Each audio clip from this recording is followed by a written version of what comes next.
Tapos, kapag mag-brown na yan, aahunin na. Yan, tinanggal ko na yung garlic niya na nilagay ko na dito. Ayan.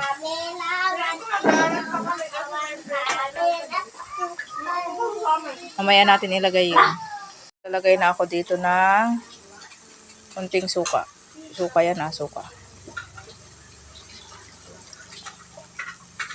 Ganyan lang kakunti. Tapos, dagdag din natin ng ito. Ito ang dagdag natin, bitchin. Kaunting bitchin lang. Okay na yan. Maglalagay na ako ng asukal. Ayan. Bakit ang kunti na ng suka ko?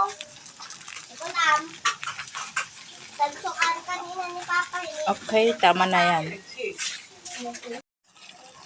Ayan, may asukal na yan. Halo-haloin lang natin hanggang lumapot. Tapos pag lumapot na, lagyan natin ng tubig.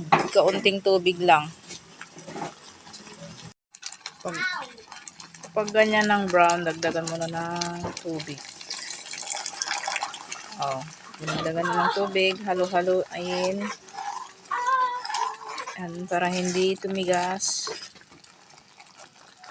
Ayan guys. Yan na yung finish niya. Ayan. Pinatay ko na yung apoy niya. Lagay ko na lang yung garlic niya. Tapos halo-halo na lang. O, ganyan na lang. Ayan na.